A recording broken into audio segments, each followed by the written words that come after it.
Lawrence Bishnoi अपराध जगत का एक ऐसा नाम जो पंजाब, राजस्थान, हरियाणा और अब मुंबई तक सुर्खियों में है। छात्र चुनाव के दौरान किसी छात्र की टी शर्ट पर या किसी कॉलेज की दीवार पर, किसी राह गुजरते छात्र की बाइक पर सोपू के पोस्टर के साथ आपको लॉरेंस बिश्नोई की तस्वीर बड़े आराम से दिख जाएगी। पर सवाल ये है कि आखिर लॉरेंस बिश्नोई, जो कि एक कुख्यात अपराधी है, वो युवाओं का इतना चहेता कैसे बन गया। रॉबिनहुड की छवि वाले इस शख्स की फैन फॉलोइंग अच्छी खासी है और इनकी बहुत सारी सोशल मीडिया क्लिप्स भी हैं जो कि वायरल होती रहती हैं। लाखों लोग इसे देखते हैं और लाखों लोग इन्हें फॉलो भी करते हैं। आज हम आपको उन्हीं की कहानी बताने वाले हैं कि किस तरह से एक शख्स जो कि एक मध्यम वर्गीय परिवार का था, स्पोर्टी था, मेडिकल की पढ़ाई में रुचि रखता था और किस तरह से उसकी जराइम की दुनिया में एंट्री होती है और कैसे वो एक कुख्यात अपराधी से युवाओं का चहेता बन जाता है। इन सभी बिंदुओं पर आज हम आपसे चर्चा करने वाले हैं। तो चलिए शुरुआत करते हैं। लॉरेंस बिश्नोई की शुरुआती पढ़ाई अबोहर के एक कॉन्वेंट स्कूल में हुई, जहां उसकी मुलाकात एक लड़की से होती है।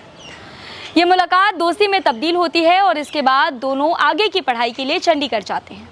चंडीगढ़ के डीएवी कॉलेज में दोनों का दाखिला होता है। उस दौरान लॉरेंस बिश्नोई ने सोपू नाम के एक छात्र संगठन को गठित किया और चुनाव भी लड़ा। लेकिन चुनाव में हार के बाद एक ऐसी घटना घटित होती है जिसने लॉरेंस बिश्नोई को जराइम की दुनिया में फुल फॉर्म एंट्री दे दी। दरअसल होता यह है कि चुनाव होते हैं, चुनाव में लॉरेंस बिश्नोई हार जाते हैं। इसके बाद दो गुटों की आपसी रंजिश में लॉरेंस बिश्नोई की महिला मित्र को जला दिया जाता है। ये सब कुछ जब होता है, उसके बाद लॉरेंस बिश्नोई ने ये सोच लिया कि अब उसके जीवन का मकसद हथियारों से शुरू होकर हथियारों पर ही खत्म होना था। उसने कहीं ना कहीं ये मकसद बना लिया था कि उसे अब जराइम की दुनिया में फुल फॉर्म एंट्री लेनी है। जुर्म की दुनिया में लॉरेंस बिश्नोई ने एंट्री केवल अपनी प्रेमिका की हत्या का बदला लेने के लिए नहीं ली, बल्कि कहीं न कहीं लॉरेंस बिश्नोई को अपने जीवन का मकसद भी इस जुर्म की दुनिया में नजर आने लगा था।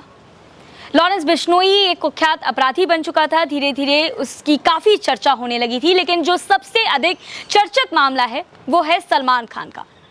सलमान खान, जिन पर यह आरोप है कि उन्होंने एक काले हिरण को मारा है, इसको लेकर के लॉरेंस बिश्नोई ने उन्हें खुलेआम धमकी दी। यहाँ तक कि ये भी कहा कि अगर सलमान खान ने बिश्नोई समाज के किसी मंदिर में जाकर माफ़ी नहीं मांगी तो सलमान खान को अपने जान से हाथ धोना पड़ेगा।